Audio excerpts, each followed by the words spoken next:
Hello, my name is Sebastian. I went ahead and did project number 4 for our final.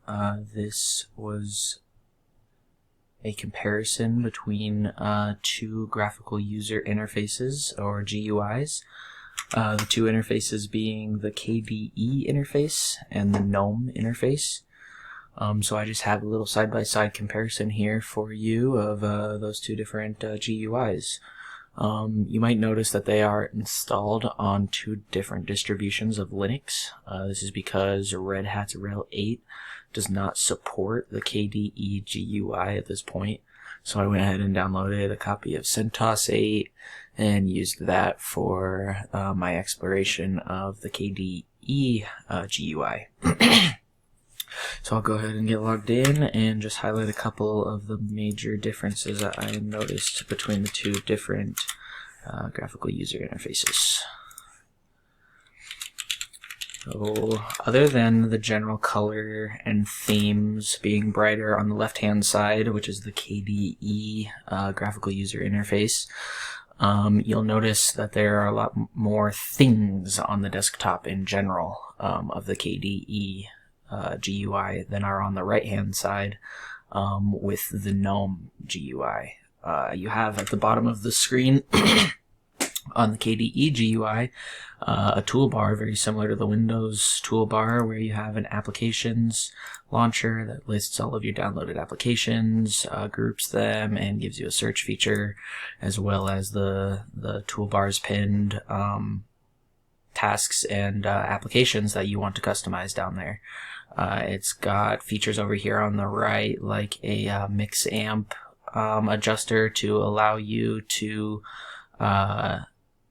change audio volumes for each input and output device separately, which is super duper nice. A great quality of life feature on the KDE GUI. It has the network connections tab, as well as the date and time, and a Bluetooth tab as well. So all of that down there on that toolbar of the KDE GUI, and none of that on the home screen of the GNOME GUI. The GNOME GUI just has this one uncustomizable bar up at the top that has the Activities tab, which lists your most frequently used applications, as well as the Show All Applications button and the search feature. Significantly less applications here than are on the KDE GUI. As you can see, when we open the applications launcher over here, scroll through a few, there's significantly more.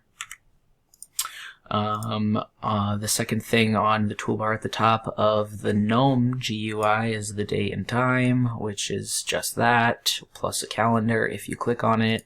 And then at the far right is a manager that allows you to shut down the system, restart, manage profiles, as well as look at your internet connection, network connectivity.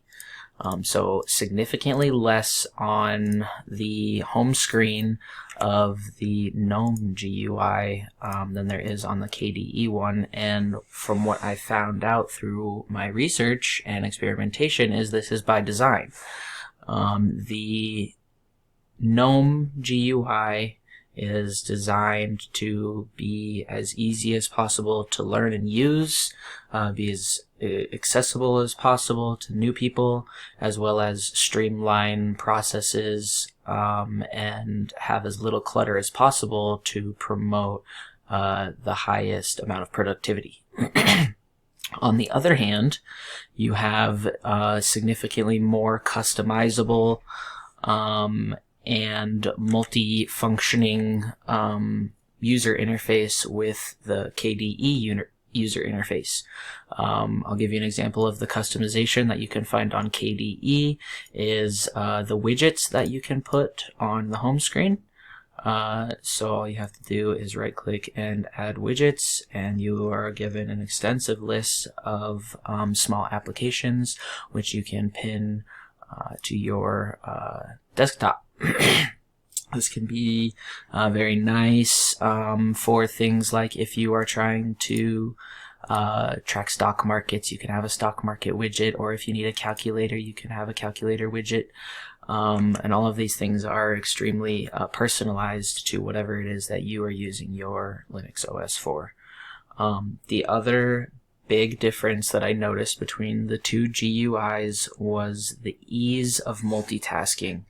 And to give you an example of that, I will open up a Firefox web browser as well as a file manager.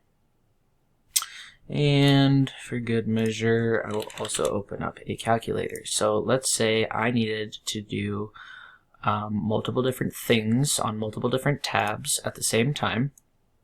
It's significantly easier for me to format 1 to 2 applications on this user interface and or tab between them quickly using the tabs on the toolbar than it is on the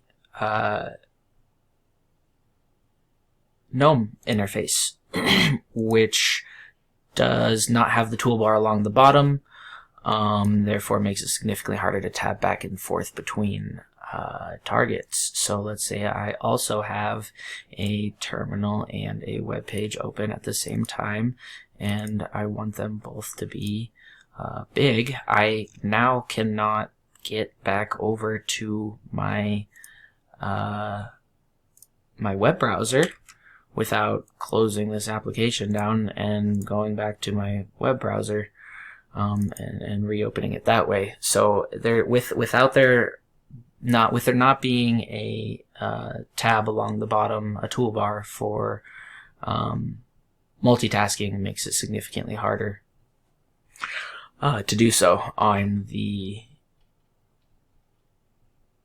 GNOME GUI. I think both have their advantages and disadvantages. I think that the minimalistic and streamlined approach of the GNOME GUI is very good for people who are new to Linux in general, maybe new to administration, and or are good for situations in which you don't need to complete a lot of tasks, such as like a server where customization isn't needed, and or like a workspace, work computer, where you maybe are just doing coding or working within a terminal the whole time. These are all great applications for the GNOME GUI. And on the flip side, I think that the KDE GUI is perfect for more of a home or personalized computer.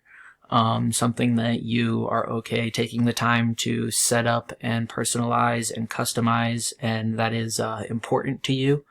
And also if multitasking or tabbing in between different applications is very important, then the KDE GUI might be the one for you. But yeah, those were the main differences that I noticed between the two. Both work extremely well for what they are used for. I didn't have any issues as far as latency or lag. I think that like I said, the KDE GUI is perfect for a home or more personalized setup, and the GNOME GUI is better for a learning environment, a work environment, and or somebody who is new to Linux in general. Alright, thanks.